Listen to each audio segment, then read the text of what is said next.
नमस्कार दोस्तों, स्वागत है आपका हमारे चैनल पर। आज हम बात करेंगे धनतेरस की, जो दीपावली पर्व का पहला दिन होता है। धनतेरस न केवल धन और समृद्धि का प्रतीक है, बल्कि इस दिन के पीछे एक बहुत ही रोचक और पवित्र कथा भी जुड़ी है। तो चलिए जानते हैं धनतेरस क्यों मनाया जाता है और इसकी पौराणिक कथा क्या है। भाग 1, धनतेरस का महत्व। कार्तिक मास की त्रयोदशी तिथि को धनतेरस मनाई जाती है। यह दिन भगवान धन्वंतरी के जन्म दिवस के रूप में भी मनाया जाता है। धन्वंतरी देवता भगवान विष्णु के अवतार माने जाते हैं, जो समुद्र मंथन से अमृत कलश लेकर प्रकट हुए थे। इस दिन धन, स्वास्थ्य और समृद्धि की देवी लक्ष्मी जी की भी पूजा की जाती है। यही कारण है कि लोग इस दिन सोना, चांदी, बर्तन या कोई नई वस्तु खरीदते हैं। कहा जाता है कि इस दिन कुछ नया खरीदना शुभ होता है, जो पूरे वर्ष सौभाग्य और संपन्नता लाता है। भाग 2, राजा हिमा की कथा। पुराने समय में एक राजा हुआ करते थे, राजा हिमा। उनका एक पुत्र था, जिसकी कुंडली में यह लिखा था कि विवाह के चौथे दिन उसकी मृत्यु सर्पदंश से हो जाएगी।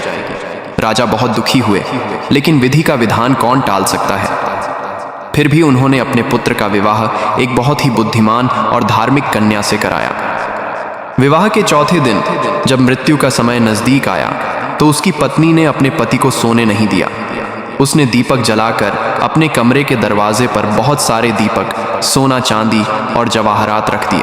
वह खुद बैठकर भगवान विष्णु और यमराज की कथाएं सुनाने लगी और भजन गाने लगी। रात के समय जब यमराज सर्प के रूप में वहां पहुंचे, तो उनकी आंखों में दीपकों की चमक और गहनों की रोशनी पड़ गई। वह वहां कुछ नहीं देख पाए और संगीत में खो गए। इस तरह वह राजा के पुत्र को दस नहीं सके और सुबह लौट गए। तभी से यह माना जाता है कि जो व्यक्ति धनतेरस की रात दीपदान करता है, उसके घर से अकाल मृत्यु टल जाती है और सुख समृद्धि आती है। भाग 3, भगवान धन्वंतरी की कथा। समुद्र मंथन के समय जब देवता और असुर अमृत पाने के लिए प्रयास कर रहे थे, तो समुद्र से भगवान धन्वंतरी प्रकट हुए। उनके हाथ में अमृत से भरा कलश था। इस दिन को ही धन्वंतरी जयंती कहा जाता है। इसलिए यह दिन स्वास्थ्य, आयु और आरोग्य का प्रतीक भी माना जाता है। कहा जाता है कि जो व्यक्ति धनतेरस के दिन भगवान धन्वंतरी की पूजा करता है, वह निरोगी और सुखी जीवन प्राप्त करता है। भाग 4, पूजा विधि। इस दिन शाम के समय घर के मुख्य द्वार पर दीपक जलाए लक्ष्मी जी और कुबेर जी की पूजा करें। नए बर्तन, सोना या चांदी खरीदें।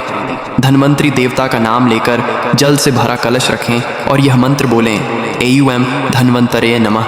इससे घर में धन और स्वास्थ्य दोनों का वास होता है। भाग 5, समापन, धनतेरस हमें सिखाता है कि धन के साथ स्वास्थ्य भी उतना ही जरूरी है। सच्चा धन वही है जिसमें परिवार खुश हो, शरीर स्वस्थ हो और मन शांत हो। तो दोस्तों, इस धनतेरस पर दीप जलाएं, सकारात्मक सोच रखें और सभी के जीवन में उजाला फैलाएं। जय मां लक्ष्मी, जय धन्वंतरी भगवान।